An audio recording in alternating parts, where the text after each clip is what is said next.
Apreciados amigos y hermanos, una vez más con ustedes el pastor Luis Aguiluz para presentarles el resumen de la lección de esta semana. Estamos ya en la lección 10 para el 6 de marzo y se titula Lograr lo impensable.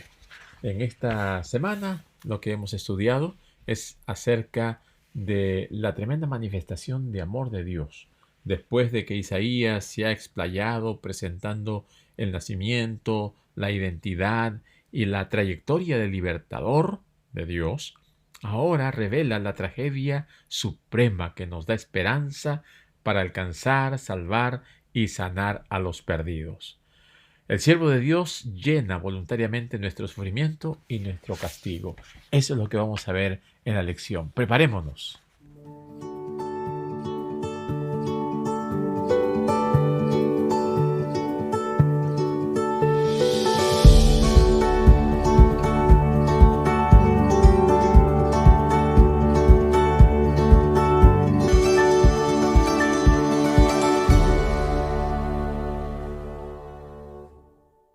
Nuestro versículo de memoria para esta semana se encuentra en Isaías 53:5 y dice: Mas él herido fue por nuestras rebeliones, molido por nuestros pecados. El castigo de nuestra paz fue sobre él, y por su llaga fuimos nosotros curados. Este versículo es el centro del mensaje de salvación presentado en el Antiguo Testamento y corroborado en el Nuevo. Y este texto nos muestra la manifestación de ese amor de Dios. La lección nos trae la experiencia de un cristiano chino de nombre Lou Fok. Este chino conoció a Jesús. Tuvo compasión por sus compatriotas que se habían vuelto esclavos en las minas africanas. Quería compartirles la esperanza del Evangelio, pero ¿cómo podía hacerlo? No tenía acceso a ellos. Su solución fue venderse por un periodo de 5 años como esclavo. Fue transportado a Demerara, donde trabajó en las minas, y les habló a sus compañeros acerca de Jesucristo. Lou Fok murió, pero no antes de que 200 personas fueran liberadas de la desesperanza al aceptar a Jesús como su Salvador. También Jesucristo hizo lo mismo. Él dejó, dice Filipenses 2:7, se despojó a sí mismo tomando forma de siervo hecho semejante a los hombres. Y así vino a poder alcanzarnos. Logró lo inalcanzable, o sea, a ti y a mí. Y a todo el mundo sumido en el pecado. Y así de esta manera pudo llegar a dar un mensaje anticipado, una profecía maravillosa mucho tiempo antes de que ocurriera. Ahora vamos a ver la verdad probatoria de Isaías. Si la única intención de Isaías hubiese sido transmitir información, habría expuesto todos los detalles sobre el Mesías de una vez. Pero para enseñar, persuadir y dar a su audiencia un encuentro con el siervo del Señor, desarrolla una rica estructura de temas recurrentes, de manera sinfónica, unificados, despliega el mensaje de Dios por etapas. Isaías es un artista cuyo lienzo es el alma del oyente. En Isaías capítulo 50, versículo 4 en adelante, dice: Jehová el Señor me dio lengua de sabios, para saber hablar palabras al cansado. Despertará mañana tras mañana, despertará mi oído para que oiga como los sabios. Jehová el Señor me abrió el oído, y yo no fui rebelde, ni me volví atrás. Di mi cuerpo a los heridores y mis mejillas a los que me mesaban las barbas. No escondí mi rostro de injurias y de esputos, porque Jehová el Señor me ayudará. Por tanto, no me avergoncé. Por eso puse mi rostro como un pedernal, y sé por qué no seré avergonzado. Cercano está de mí el que me salva. ¿Quién contenderá conmigo? Juntémonos. ¿Quién es el adversario de mi causa? Acérquense a mí. He aquí que Jehová el Señor me ayudará. ¿Quién hay que me condene? He aquí que todos ellos envejecerán como ropa de vestir, serán comidos por la polilla. ¿Quién hay entre vosotros que teme a Jehová y oye la voz de su siervo? El que anda en tinieblas y carece de luz, confíe en el nombre de Jehová y apóyese en su Dios. Este mensaje maravilloso de Isaías presentando al siervo sufriente. Isaías 49:7 encontramos que el siervo de Dios es menospreciado, abominado y esclavo de gobernantes, pero los reyes lo verán y se pondrán de pie. Los príncipes lo verán y se inclinarán. Isaías 50 vemos que el valle es más profundo para el tierno maestro cuyas palabras sostienen al cansado. El camino de vindicación surca el abuso físico. Este abuso suena mal para quienes viven en culturas occidentales modernas, pero en la antigua cultura del cercano oriente, el clan podía salir a ayudar y proteger a aquellos que eran parte de su familia. El rey David atacó y conquistó el país de Amón, porque su rey simplemente tomó los siervos de David, les rapó la mitad de la barba, les cortó los vestidos por la mitad hasta las nalgas y los despidió. De esta manera, él fue a defender y poner el honor de sus siervos en alto. Así también, hoy en día, vemos a Jesús como el siervo que fue humillado, pero que el Señor lo levantó y lo exaltó.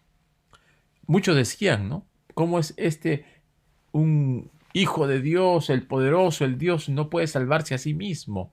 Él fue humilde, él fue sencillo, y él nos enseña a nosotros que debemos aprender también esa humildad y sencillez. Ahora vemos el siguiente punto, el poema del siervo sufriente, Isaías 52:13 al 53:12.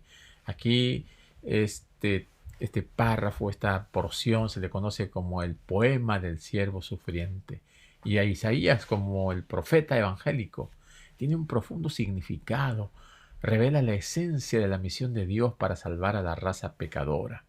Aquí encontramos lo que el profeta presenta, exalta de este Mesías desde su nacimiento. También presenta cómo su identidad es realzada como parte de la línea davídica. Su obra, su ministerio, su muerte y exaltación, todo esto es presentado de una manera tal que resalta al siervo sufriente como por encima de todos aquellos que buscan encontrar a un ejemplo salvador. Cristo es el ejemplo por excelencia. Nadie se iguala a él. Encontramos textos, ¿no?, que nos muestran que este siervo finalmente prosperará y será exaltado. Isaías 53:4-6 dice que su sufrimiento es nuestro castigo. O sea, él llevó lo que nosotros deberíamos haber llevado. Isaías 53 nos dice que él descendió a la tumba. Él fue llevando nuestra culpa consigo mismo, aún a la tumba. Isaías 53:10-12, luego asciende a recibir esa excelsa recompensa. En Filipenses capítulo 2, versículo 15, capítulo 5-11, nos dice que el valle, ¿no?, donde Jesús comienza en forma de Dios, pero desciende al vaciarse para asumir la esclavitud de la forma humana, humillándose hasta la muerte, y la muerte más baja de todas, la muerte de cruz, que era una muerte humillante, ¿no? Por tanto, Dios lo exalta sobremanera a fin de que todos lo reconozcan como Señor. Ahora, nosotros al ver este poema podemos reflexionar y analizar la manifestación de un amor profundo, no solamente a través de los hechos de Jesús, sino a través de las palabras proféticas que anunciaban lo que Él iba a realizar en beneficio de cada uno de nosotros. Continuando con este poema, en la siguiente parte dice: ¿quién ha creído? Y en Isaías 52:13, el siervo de Dios es exaltado en extremo. Recordemos que en Isaías se presenta a este siervo como rey, como el Mesías, pero también como el siervo sufriente, que de repente se presenta con una apariencia desfigurada, que no puede ser reconocido como un hijo de los hombres. El Nuevo Testamento describe los factores que desfiguraron la apariencia de Jesús, incluidas la flagelación, una corona de espinas, la crucifixión, pero sobre todo el hecho de cargar los pecados de toda la raza humana. El pecado nunca tuvo la condición de ser natural para los seres humanos. Soportarlo hizo que el Hijo del Hombre pareciera infrahumano, ¿no? Podemos comparar la historia de Job, como él teniendo todo llegó a perderlo, pero son experiencias como sombrías a la luz de Jesús, que es una experiencia magnificente. Podemos nosotros ver en diferentes lugares sufrimientos de otros seres humanos, pero no se comparan con el de Jesús. Uno puede haber sufrido por perder su familia, por perder sus posesiones, pero el perder toda su realeza y ponerla en riesgo por salvar a la humanidad es un amor muy, pero muy grande.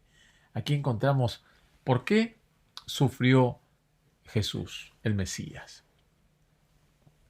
Esta pregunta aquí en Isaías 53:1 nos muestra que Él lo hizo con la finalidad de salvarnos. ¿Y por qué? Porque Él nos ama. Jehová cargó el pecado de todos nosotros en la persona de Jesucristo. ¡Qué mensaje más maravilloso! Este es un mensaje para que todo el que lo escuche lo crea y lo acepte. Pero hoy en día hay muchos que tienen sus oídos cerrados.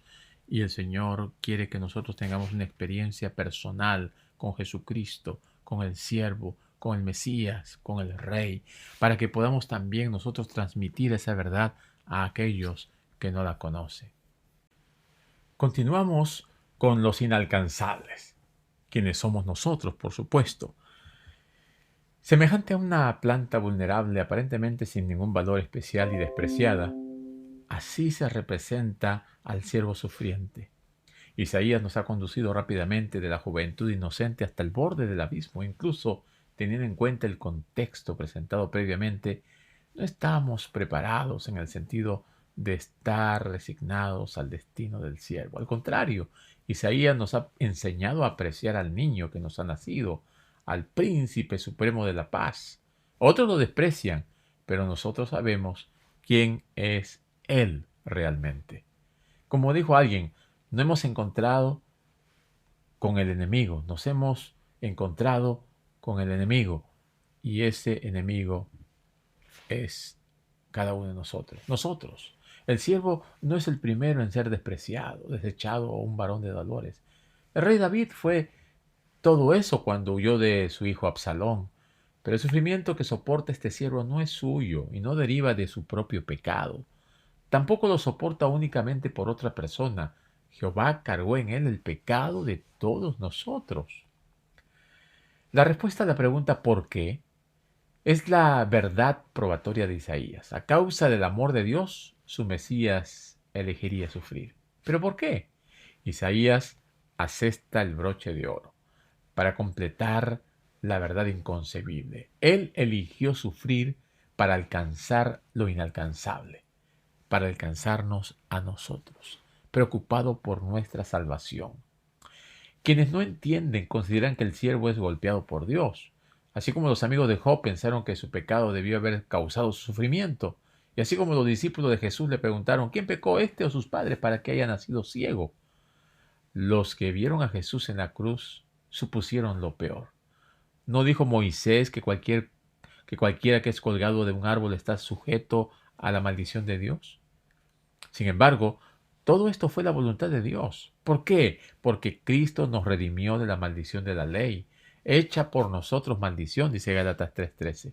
Porque Dios, al que no conoció pecado, por nosotros lo hizo pecado, para que nosotros fuésemos hechos justicia de Dios en él. ¿Qué precio ha sido pagado por nosotros?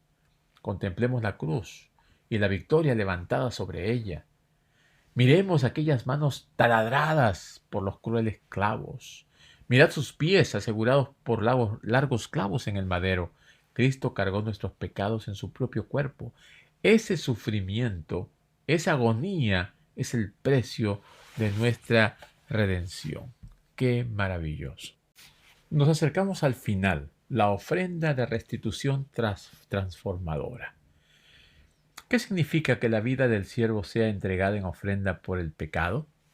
Isaías 53:10 dice: con todo eso Jehová quiso quebrantarlo, sujetándole a padecimiento.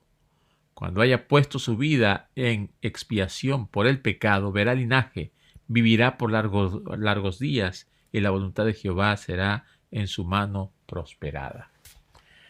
La palabra hebrea se refiere a una ofrenda expiatoria o de restitución que podía expiar los agravios intencionales contra otros. Esos pecados fueron señalados por Isaías. Además, el pecador debe devolverle a la persona agraviada lo que le quitó más una multa antes de ofrecer el sacrificio para recibir el perdón de Dios.